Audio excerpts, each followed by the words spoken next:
Hello all, welcome to బుజ్జీస్ world. ఈరోజు మనము కరివేపాకు కారం పొడి ఎలా చేయాలో చూద్దాం.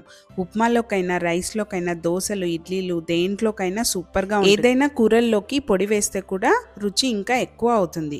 సో దీనికోసం ముందుగా ఒక ప్యాన్ తీసుకొని 2 టేబుల్ స్పూన్ల ఆయిల్ హీట్ చేసి, నేను ఇక్కడ చూపిస్తున్నట్టు స్పూన్తోనే మెజర్మెంట్స్ తీసుకుంటున్నాను.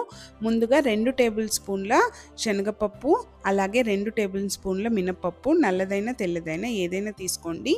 లో ఫ్లేమ్లో పెట్టుకొని దోరగా వేయించుకోండి. ముందుగా ఒక 2 నిమిషాల పాటు ఈ 2 దినుసులను ఇలా వేయించుకోవాలి. దీని తర్వాత 1 టేబుల్ స్పూన్ ధనియాలను వేసుకొని బాగా వేయించుకోండి. ఒక 2 నిమిషాల పాటు వేయించుకున్న తర్వాత 1/2 టేబుల్ స్పూన్ జీలకర్ర, అలాగే ఒక 1/4 టేబుల్ స్పూన్ మెంతులు వేసి దోరగా వేయించుకోవాలి. మంటను లో ఫ్లేమ్లో మాత్రమే పెట్టుకోవాలి. దీని తర్వాత దినుసులన్నీ ఎర్రగా అయిపోయిన తర్వాత ఒక 15 నుంచి 20 ఎండుమిరపకాయలు మీ కారానికి తగినట్టు ఇందులోకి యాడ్ చేసుకొని ఎండుమిరపకాయలు బాగా పొంగేలాగా బాగా వేయించుకోవాలి. దీని తర్వాత ఒక 4 వెల్లుల్లి రెబ్బలు వేసుకోండి. అలాగే ఒకసారి బాగా కలుపుకోండి. ఇక్కడ మీరు చూస్తున్నట్టయితే దినుసులు బాగా ఎర్రగా వేగిపోయాయి కదా. ఇప్పుడు ఒక 50 గ్రాముల కరివేపాకును ముందుగానే బాగా వాష్ చేసుకొని నీడను ఆరబెట్టుకొని నేను ఇక్కడ యాడ్ చేసుకుంటున్నాను. కొద్దిగా వాటర్ ఉన్నా పర్వాలేదు. తర్వాత ఒక 1/2 టేబుల్ స్పూన్ పసుపు యాడ్ చేయండి. మీ దగ్గర ఒకవేళ అవైలబుల్లో ఉంటే ఒక 1/4 టేబుల్ స్పూన్ ఇంగు యాడ్ చేసుకొని బాగా కలుపుకోండి.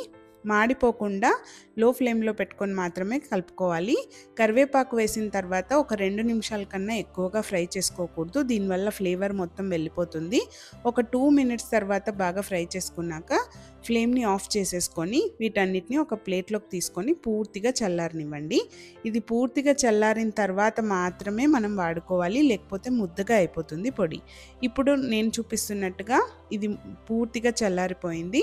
తర్వాత ఒక మిక్సీ జార్లోకి తీసుకొని రుచికి సరిపడినంత ఉప్పు యాడ్ చేసుకొని ఒక 1/2 టేబుల్ స్పూన్ పసుపు యాడ్ చేసుకొని కొద్దిగా చింతపండు యాడ్ చేసుకొని ఫైన్ పౌడర్ లాగా గ్రైండ్ చేసుకోండి. బరకగా చేసుకోకూడదు. నేను ఇక్కడ చూపిస్తున్నట్టుగా పొడి పొడిగా ఫైన్ పౌడర్ లాగా చేసుకుంటేనే చాలా బాగుంటుంది.